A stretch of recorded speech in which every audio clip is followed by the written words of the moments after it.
Bonjour, je m'appelle Dominique Selva, mais j'écris sous le pseudonyme de Dominique S. S voulant dire non en basque, même si ça ne s'écrit pas comme ça. Non à tout ce qui représente des blocages liés à des situations problématiques que je développe dans mes récits. Un non pour avancer dans la réflexion et dire oui ensuite à des solutions, à des idées.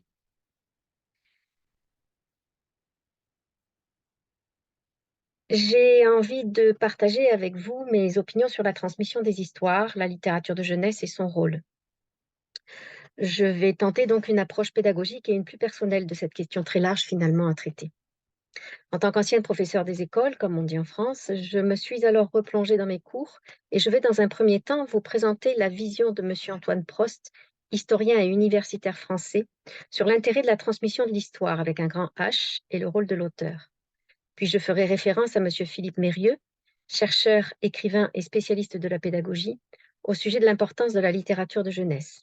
Enfin, j'aborderai un point de vue d'auteur, celui de Madame Véronique Tadjo, auteure et illustratrice d'origine africaine, notamment en jeunesse. En deuxième partie, je vais développer les raisons simples et logiques que nous pouvons tous constater et qui nous confortent à amener l'enfant dès son plus jeune âge à la lecture, en prenant appui sur différents articles, notamment d'associations de parents, d'un célèbre éditeur français et du ministère français de l'Éducation nationale qui rejoint, si je ne me trompe, l'avis du ministère de l'Éducation québécois. Enfin, je vais profiter de ce moment pour vous détailler mon action sous les différentes casquettes de bénévole des associations organisant 2 salons du livre, mais aussi en tant qu'ancienne enseignante et auteure de romans jeunesse, par le biais non seulement de mes romans, mais également des activités que je propose autour, toujours dans l'objectif de développer l'envie de lire, et enfin, dans un futur proche, en tant que bibliothérapeute, activité pour laquelle je suis une formation en ce moment. Ici, je vais donc faire référence à l'intervention de M. Prost lors du colloque organisé par la Bibliothèque nationale de France sur le thème Quelle médiation pour l'histoire? Selon cet historien, l'histoire n'est plus réservée aux professeurs d'histoire ou aux musées, car elle est devenue, je cite, un gisement privilégié où puise goulûment le monde du loisir culturel. Il constate que pour susciter l'intérêt du lecteur ou du visiteur, il faut savoir s'adapter à lui, à ses connaissances, à son monde. Ainsi, la transmission perd un peu son sens, car elle ne doit plus être le transfert du patrimoine à l'identique, mais l'adaptation de cette passation au public, à ses attentes, à ses intérêts actuels. L'objectif sera alors de proposer une nouvelle vision de ce patrimoine pour développer la pensée. C'est pour cela que la présentation de l'histoire, avec un grand H, passe par une sorte de mise en scène tentant d'adapter le passé au présent, tout en le respectant, le modifier sans le déformer, pour susciter l'intérêt du lecteur ou du visiteur, rester cohérent. En conclusion, il préconise un travail collaboratif entre les historiens ou pédagogues de l'histoire et les metteurs en scène ou auteurs, pour aboutir à un travail juste qui va adapter l'histoire avec un grand H sans la déformer. Les auteurs auraient donc, selon lui, un rôle à jouer.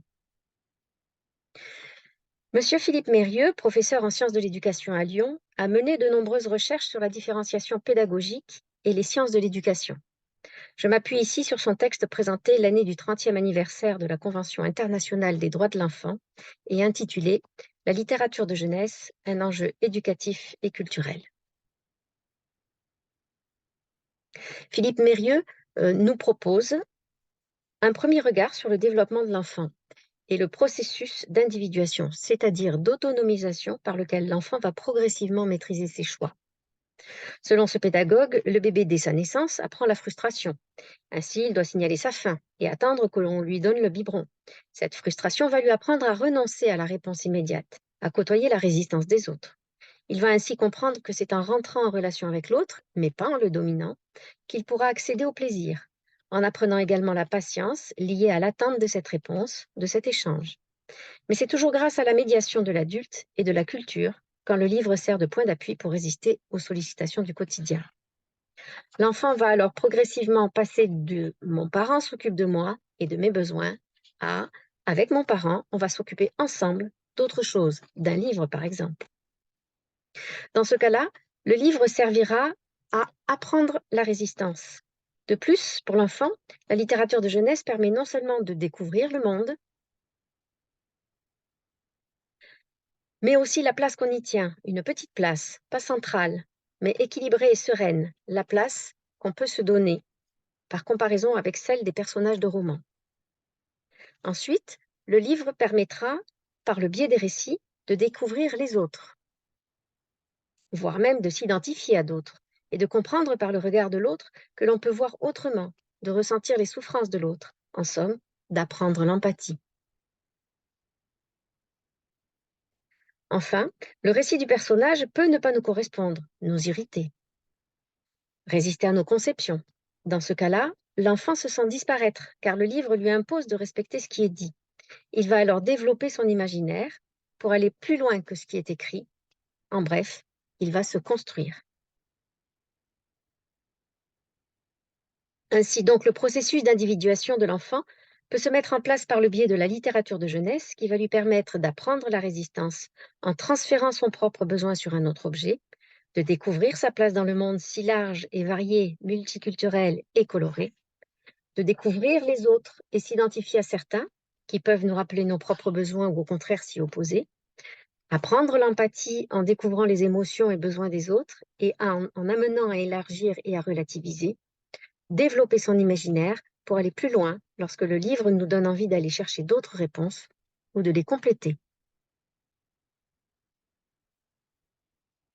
Philippe Mérieux explique que la littérature de jeunesse peut également permettre à l'enfant de refuser d'être enfermé dans un référentiel donné, d'oublier les prédispositions psychologiques, familiales, sociales, en utilisant l'éducation et la culture pour s'en libérer, et de rejeter la fatalité.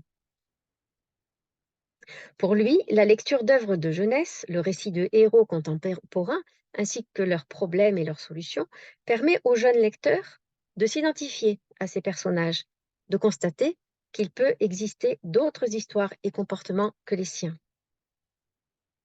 Ainsi, non seulement il va apprendre à réfléchir sur les choix effectués par ces personnages et constater qu'il n'y a pas de fatalité, que des solutions existent, mais il va également découvrir que ses propres certitudes peuvent être ébranlées et qu'il faut accepter celles des autres, même si elles ne lui correspondent pas, même s'il ne se sent pas concerné de prime abord. En résumé, lire, c'est selon M. Mérieux, découvrir la vie des autres, la comparer à la nôtre pour mieux la comprendre et mieux choisir ce qui nous correspond. Philippe Mérieux nous propose ensuite de voir cette construction comme un mélange. Chacun va lire et ressentir une œuvre, mais la même œuvre sera lue et donc interprétée par plusieurs. Ainsi, grâce à la littérature, chacun de nous va y inscrire ce qu'il a de plus intime à ce qui est le plus universel. C'est un moyen qui permet de découvrir en d'autres des peurs, des pulsions différentes, mais dont la symbolique est identique finalement. Les questions que se pose l'humain sont à peu près toujours les mêmes, même si les réponses individuelles peuvent varier. Il explique cela en précisant que lire permet de découvrir des émotions et des pulsions qui ne sont pas forcément les nôtres, mais dont la symbolique peut nous permettre de les comparer aux nôtres et donc de nous identifier aux personnages. La lecture de ces émotions permettra alors au lecteur de les reconnaître et ou de se les approprier, de sortir de sa sensation de solitude face aux siennes, d'imaginer des comparaisons et donc d'entrer dans le vrai monde des humains. La littérature de jeunesse, selon ce pédagogue, permet au lecteur de reconnaître ses points communs avec les autres, tout en ayant des ressentis et des réponses différentes, et par là même d'apprécier ces différences. C'est pour cela qu'il est important que les héros aient des fragilités, qu'ils se battent ou se rebellent pour mieux les vivre. Alors, par l'exemple lu, le lecteur va développer son courage, celui de se battre pour affronter l'inconnu et l'imprévisible. Philippe Mérieux conclut que personne ne peut prévoir ces rencontres entre le lecteur et le héros, tant elles sont intimes.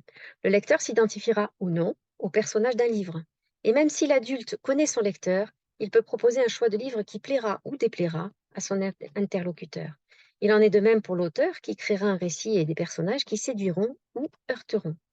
Selon ce pédagogue, la seule solution que nous ayons, nous, adultes accompagnateurs, c'est de multiplier les opportunités de rencontre en élargissant l'horizon de l'enfant, en lui proposant toujours plus de livres, toujours plus de choix. De plus, la variété des récits va amener l'enfant à multiplier les rencontres et à élargir ses horizons en découvrant toutes les facettes de l'humain. Dans un article paru dans la revue Takamtiku, Véronique Tadjo explique que pour elle, écrire, c'est, je cite, une manière de lutter aux côtés de ceux qui veulent faire avancer les choses. C'est également le désir de créer et de partager sa vision du monde avec des lecteurs de différents horizons. Elle précise qu'elle veut être à l'écoute du monde pour en comprendre ses représentations, les accorder à la vie actuelle, observer pour mieux traduire, écrire cette traduction pour mieux s'adapter aux attentes du lecteur. Elle pense également que l'auteur a pour rôle de transformer les contes traditionnels pour les rendre conformes à la mentalité de notre époque, pour faire évoluer ces représentations et les rendre plus proches de notre monde et de nos besoins contemporains. Elle rejoint ici l'idée de M. Prost. Prenant l'exemple de l'Afrique, elle part du principe que les gens n'ont pas seulement besoin d'un redressement économique, mais aussi d'une révolution culturelle qui pourra faire évoluer en libérant les énergies, et que par ce biais, la littérature a son rôle à jouer, et tout particulièrement la littérature de jeunesse. Car si l'enfant ne découvre pas le plaisir de se cultiver par la lecture, il le fera encore moins devenu adulte. Pour elle, il s'agit là d'une habitude de vie primordiale pour évoluer culturellement. Il faut pouvoir donner à l'humain, dès son plus jeune âge, la connaissance de ces personnages fictifs qui vont permettre d'innover, de penser autrement, d'évoluer. Madame Tadjo conclut donc que la littérature de jeunesse a un rôle très important à jouer dans l'évolution des peuples. Lorsque nous interrogeons l'éditeur français sur les bénéfices de la transmission d'histoire, celui-ci nous explique que depuis toujours, les hommes ont eu besoin de découvrir des histoires pour se rassembler, découvrir d'autres vies, comprendre et se comprendre. Le lecteur va alors rencontrer dans le livre des mots exprimant des émotions et des événements vécus par des tiers pour se les approprier et les interpréter grâce à son propre vécu. Il fera son histoire avec les mots des auteurs. L'éditeur explique également que face au monde qui file, celui virtuel et des images qui nous sont imposées, le lecteur va apprendre à résister en se donnant la liberté de lire ce qu'il veut, quand il le veut, où il veut, et d'interpréter ses lectures comme il le veut. Et cette liberté d'interprétation des images et des mots va lui permettre de développer sa propre capacité de penser, comme le souligne également Madame Tadjo. Ensuite, toujours selon cet éditeur, la multiplicité des thèmes abordés par la littérature amène le jeune lecteur à réfléchir et à découvrir de nouvelles pistes de réflexion sur les grandes questions existentielles qui peuvent l'angoisser. De plus, contrairement à certaines opinions, l'éditeur explique que la lecture n'isole pas, mais qu'elle va amener le lecteur à côtoyer de nombreux personnages auxquels il pourra s'identifier s'il le souhaite.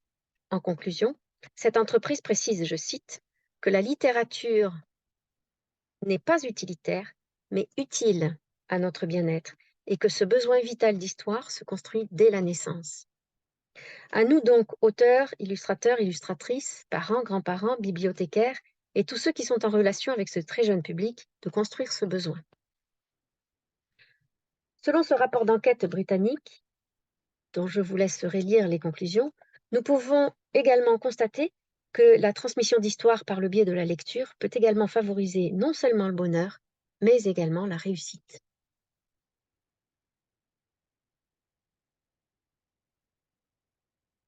Ensuite, j'aborderai un point de vue plus général, les bonnes raisons de plonger l'enfant dès son plus jeune âge dans la lecture.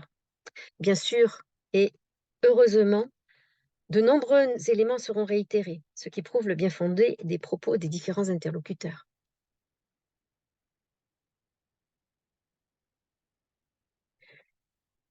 D'abord, il s'agira donc de stimuler les sens.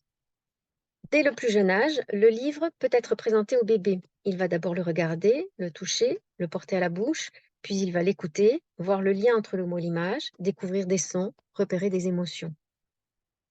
Ensuite, il s'agira de développer, il pourra développer la motricité fine. Peu à peu, en effet, l'enfant va s'habituer à ces pauses lecture.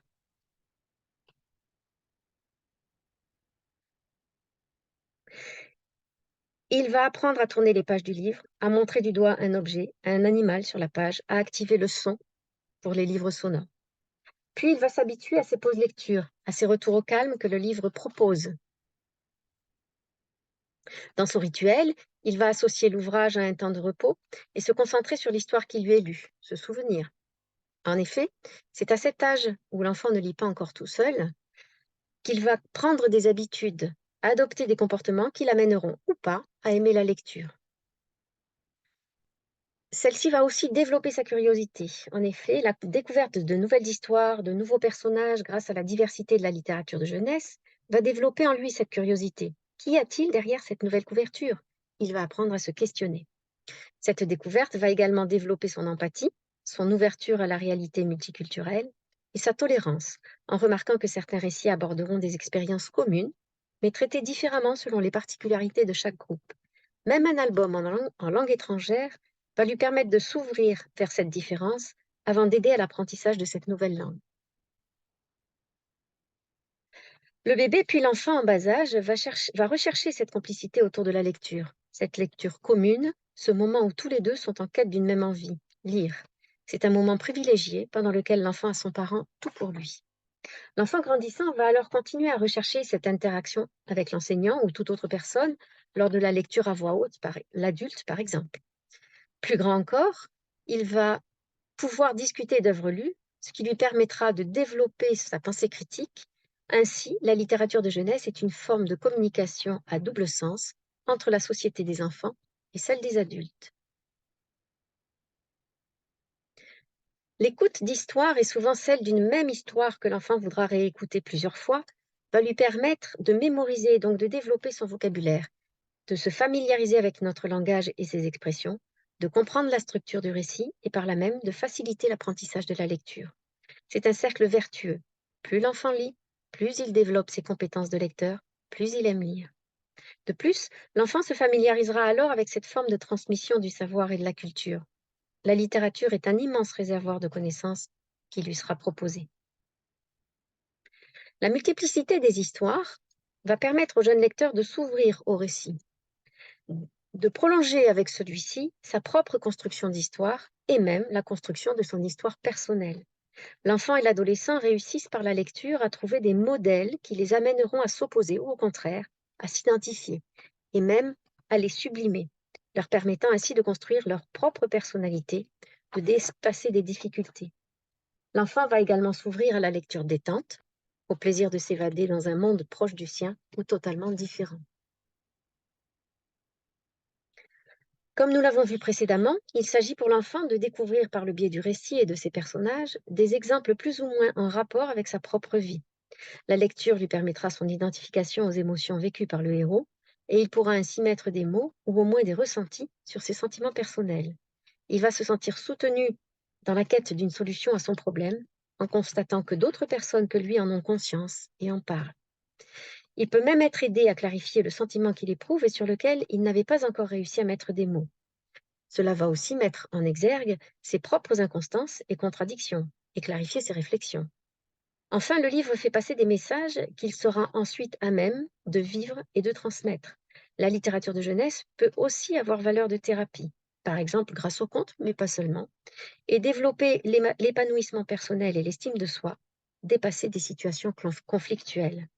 Pour cela, il faut que le livre aborde des sujets qui intéressent le jeune lecteur, donc qui parlent du monde dans lequel il vit, des humains proches ou d'ailleurs, des sujets qui peuvent être complexes, mais qui seront actuels et réels pour l'aider à comprendre, améliorer et élargir sa communication avec ce monde. Comme le prouvent toutes ces réflexions, la littérature de jeunesse est loin d'être une sous-littérature, car elle amène à un élargissement des connaissances du lecteur sur le monde. Il faut cependant faire attention aux différentes dérives de certaines littératures, comme celle dite rose, qui était destinée aux filles et qui finalement ne semble plus trop les attirer, ou la littérature commerciale ou de pure consommation, qui est très stéréotypée, destinée à un lectorat en quête d'une lecture facile à lire et à comprendre, toujours basée sur le même schéma, et dont le principal réel intérêt est la maîtrise des mécanismes de lecture, mais dont le gros inconvénient est qu'elle rend le lecteur passif, simplement orienté vers une forme de divertissement qui l'éloignera peu à peu du livre en faveur d'autres activités. La lecture d'encyclopédies et de dictionnaires, qui correspond effectivement à un réel besoin de documentation dans notre monde qui va vite, mais que l'enfant va simplement consulter et non lire réellement. Il faut également tenir compte de l'image que l'adulte va donner de la lecture. Nous savons qu'actuellement, de nombreux adultes ne lisent pas, ou très peu. Or, l'identification de l'enfant à ce modèle adulte, non lecteur, aura forcément des conséquences sur lui et peut amener au cercle vicieux suivant: je lis peu, pas, donc je suis en difficulté pour lire et je n'aime pas lire. Il est donc important de démythifier le livre, de se débarrasser de cet ancien caractère sacré de l'ouvrage et de lui permettre d'être consulté et lu dans toutes les occasions, dans tous les lieux, en y adaptant les animations et en diversifiant ses thèmes, en montrant l'exemple. Munie de l'ensemble de ces constats, je suis donc devenue membre de 2 associations dont le but est d'organiser des salons du livre, un en Gironde et un au Pays basque, en France. Notre objectif principal est d'amener le livre au cœur des petites villes, en passant par les bibliothèques, écoles, collèges et lycées notamment. En effet, selon nos moyens, nous proposons des rencontres à bas coût avec des auteurs et des illustrateurs ou illustratrices pour désacraliser ces métiers vis-à-vis des jeunes lecteurs. Parallèlement, lorsque j'étais enseignante, j'ai pu vérifier que l'enfant, même déjà un peu grand, puisque mes élèves avaient entre 9 et 11 ans, éprouve ce besoin de partager collectivement les émotions vécues grâce à un livre, de les commenter pour mieux les comprendre, de les comparer à leur vie de tous les jours, de les ouvrir à d'autres domaines. J'ai donc eu envie de parler de sujets qui les préoccupent, comme le harcèlement scolaire, le regard sur la différence, le sexisme, l'amitié, le réchauffement climatique, par exemple. J'ai pu également constater que la grande histoire se comprend mieux par le biais des petites histoires. Alors, j'ai mêlé la vie de ces personnages qui ont réellement vécu, même s'ils ne sont pas connus, à celle de mes petits héros de tous les jours. C'est ainsi que pour mon premier roman, je me suis basée sur un épisode historique réel, l'arrivée de familles juives expulsées notamment du Portugal au XVe siècle lors de l'Inquisition. J'ai pris l'exemple d'un village du Pays basque et j'ai imaginé un petit garçon issu de la Révolution française, de religion juive, catapulté dans notre monde contemporain. Ne pouvant plus revenir dans son époque, il sera aidé dans son intégration par 2 enfants du XXIe siècle. Ceci me permet d'aborder l'antisémitisme à travers plusieurs époques et d'ouvrir sur le regard que l'on peut porter sur la religion. Sur mon site, je propose des documents pédagogiques pour une lecture suivie de ce roman en classe, ainsi que des débats sur l'antisémitisme et la laïcité. Un deuxième épisode historique m'a interpellée dans ce village, la chasse aux sorcières, qui a eu lieu surtout au XVIe siècle, mais qui a commencé bien avant, dès le XIVe siècle, avec le procès violent de 5 femmes dans ce village pour sorcellerie. Parmi celles-ci, Amanda. J'ai eu envie de lui permettre de rencontrer une jeune collégienne de notre temps, en difficulté avec sa propre intégration dans son établissement. Par ce biais, je fais le lien entre le harcèlement pour sorcellerie et celui scolaire. J'aborde le regard sur la différence. Ici aussi sur mon site, je propose des documents pédagogiques pour une lecture suivie, des activités ludiques pour les jeunes lecteurs. Je mets en place lors de rencontres un jeu de société sur le thème du harcèlement scolaire, dont la progression permet de faire le point sur 4 sous-thèmes. D'abord, reconnaître une situation de harcèlement, qui pourrait devenir du harcèlement, puis reconnaître une réelle situation de harcèlement, réfléchir sur les conséquences de celle-ci et enfin réfléchir sur ce que nous pouvons faire pour agir et réagir contre ce fléau. Cette fois, c'est en Gironde que j'ai voulu situer cette histoire, celle d'une jeune fille à l'époque de la préhistoire qui a du mal à se faire accepter telle qu'elle est et doit lutter contre les a priori liés à son jeune âge et au fait que ce soit une fille. C'est effectivement une chamane, une guérisseuse, qui découvrira également les prémices du dressage. Sur mon site, je présente aussi un ensemble d'activités pédagogiques destinées aux enseignants et d'activités ludiques destinées aux jeunes lecteurs, et des jeux de société que je mets en place sur le thème du sexisme, comme vous le présente le lien ci-dessous.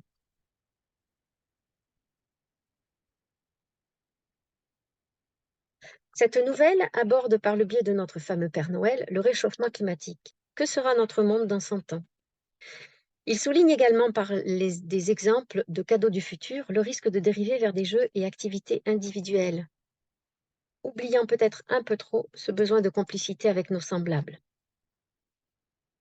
Je propose également des activités pédagogiques propres à cette nouvelle, mais aussi sur le thème du développement durable, et bientôt je glisserai un petit extrait lu.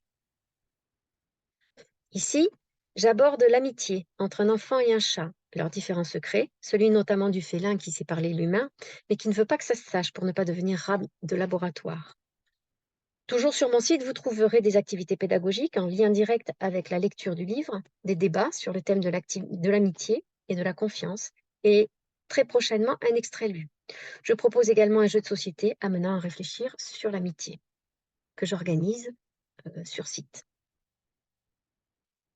Dans mes prochains romans que je souhaite construire en une série, je vais aborder une mythologie différente dans chaque tome et je confronte deux jeunes adolescents, Marion et Joël, en grande difficulté d'intégration, à la résolution d'énigmes sur le thème de mythologie à la manière d'un escape game. Par ce biais, je montre à quel point le livre peut représenter un voyage initiatique pour ses lecteurs.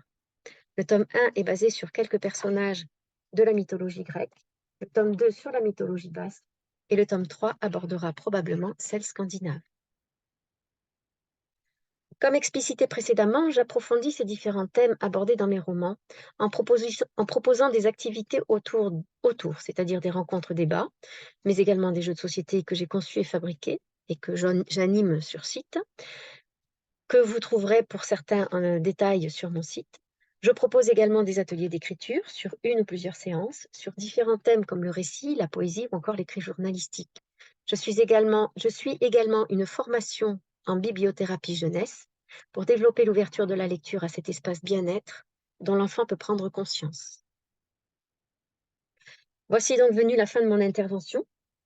Après vous avoir exposé différents avis qui me semblaient importants à partager, je vous ai présenté ici un petit récapitulatif de mon humble intervention dans le monde de la littérature jeunesse et dans la transmission des histoires, visant à ouvrir à la lecture plaisir, à la lecture qui fait réfléchir, qui peut déranger parfois, à celle qui fait grandir ce jeune lectorat en cours de construction. J'espère que mon propos a été assez précis et je vous remercie pour votre attention.